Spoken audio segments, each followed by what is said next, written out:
everybody, JC here with another TNI toy review. And for today's review, we're going to be taking a look at the new DC Collectibles 6-inch scale DC Comics Icons The Flash figure. Now this figure comes packaged in the same style of packaging we've seen with the other Icons. You've got that window box packaging. For the box, it's white and orange for Flash. And off to the side and down below, we have the DC Comics Icons logo. In the O, we have the Flash's lightning bolt. Off to the side, we have the name of the character, and it tells us this is figure number 5 in the series. And then on the side of the packaging, it tells us that the figure is based on the Chain Lightning story arc. On the back of the packaging, we have a look at all the figures in this wave: Flash, Blue Beetle, Black Adam, and Lex Luthor. And then down below, it tells us the figure was designed by Ivan Reyes and sculpted by Amos Hemsley. Okay, so let's get this open and take a look at what's inside. Okay, so here's a look at the figure outside the packaging. Now this figure is slated to hit comic and specialty shops tomorrow. Big Bad Toy Store got theirs in a little early, so I snagged mine from there. But like I said, everywhere should get it in tomorrow from Diamond. So the figure comes with a Cosmic Treadmill for an accessory. Now originally I thought this figure was going to be one of their deluxe figures, which cost a little bit more. They cost about $30, but this figure is actually just a basic figure, so it's only going to cost you about $25. And the treadmill, you know, it's pretty basic. You do have a little assembly required. You have to basically attach this front piece. There's 2 little holes on the front. You just plug them in. Now one thing I do want to recommend is when you're taking this out of the packaging, when you're taking this piece out of the packaging, use caution. They've used those little elastic straps to you know, keep it secure in the packaging, and so you want to make sure you cut those clean before you try and pull it out, because you can end up snapping these little legs that are just attached with little pieces of plastic to this upper piece. I ended up snapping one of my legs off. I had to glue it back on because I pulled too hard before I had actually cut the elastic piece. So just be careful when you're taking it out of the packaging. But once you do that, it's easy to assemble. Like I said, you just plug these legs into the holes on the front of the treadmill. And the treadmill is just basically a piece of plastic. It doesn't have a working tread or anything, but there's nice sculpting detail on the tread. You've got a peg to stand the figure on. You've got some controls on this upper piece here, some antennas which are done with just a thin piece of plastic. So again, I'd be careful. You might be able to snap those off pretty easy.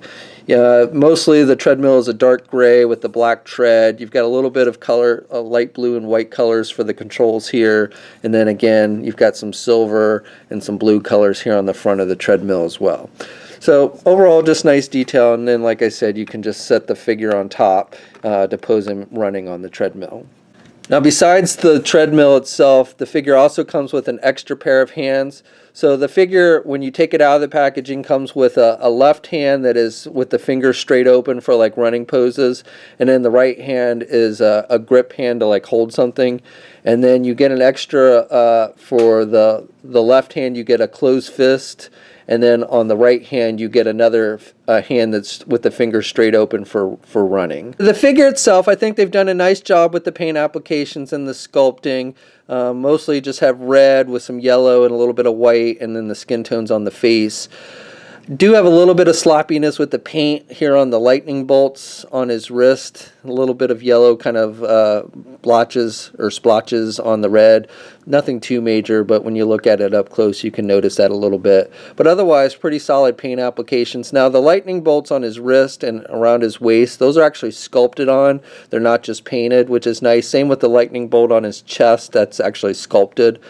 So that's nice. You've got the wings up here on his mask, and they're a separate piece that are just glued to the side. Nice sculpting there, and those are just yellow. Same with the ones on his boots. They're just glued to the side of his boots. So again, you want to be kind of careful with those so you don't snap them off or anything.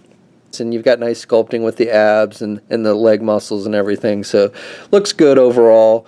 Basic yellow on the boots, and the skin tone is good. I like the face sculpt. I think they did a good job with that.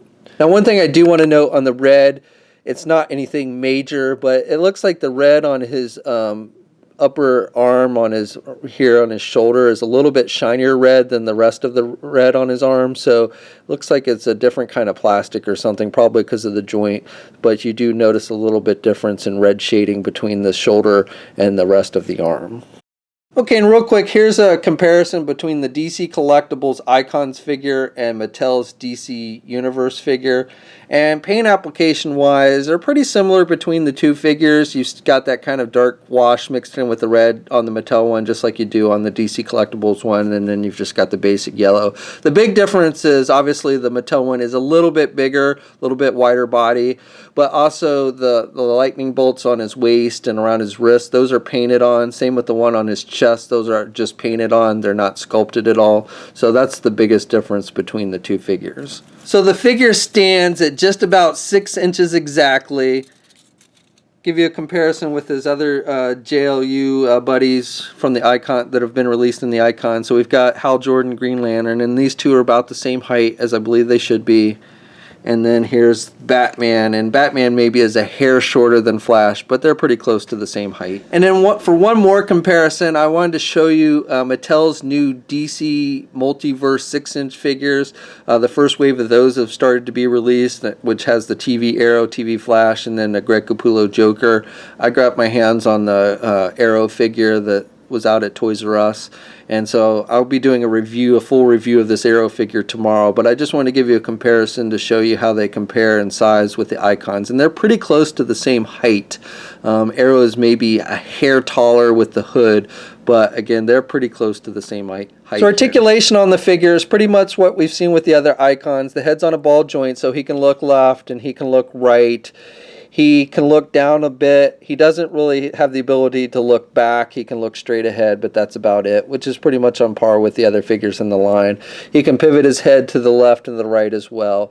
Arms are attached with your standard ball hinge joint at the shoulder, so he can get his arm out good, and he's got good rotation there at the arm. He's got the bicep swivel. He's got a double jointed elbow, so he's got good bending at the elbow, and then he's got the swivels at the wrists and the hinges, so he's got good up and down movement with the hands as well.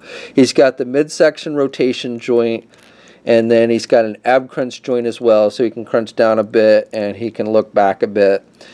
No waist swivel, just the midsection swivel. The legs are attached with ball joints.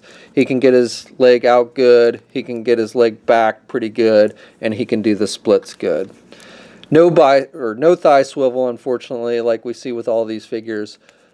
Double jointed knee, so he's got good bending at the knee. He's got a boot cuff swivel. Then he's got the hinges on the feet, so he's got good up and down movement for running, and he's also got ankle pivot and 2 peg holes on the bottom of his feet.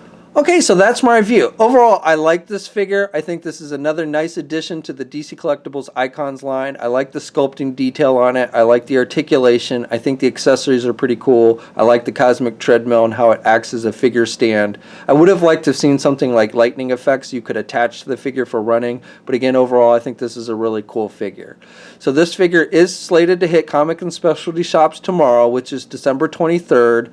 It's already available at Big Bad Toy Store. This is a basic figure, so it should cost about between $22 and $25. The basic figures list for $25, but I do know that places like Big Bad Toy Store currently have it on sale for $22. The deluxe figures like the Green Lantern figure that were released last week, those are a little more expensive. They list for about $30. So we'll have a full gallery of images up at toynewseye.com. There's a link in the description below. And as always, leave a comment. Let us know what you think. If you're so inclined, please like the video. And if you haven't already, please subscribe. And until next time, I'll catch you later.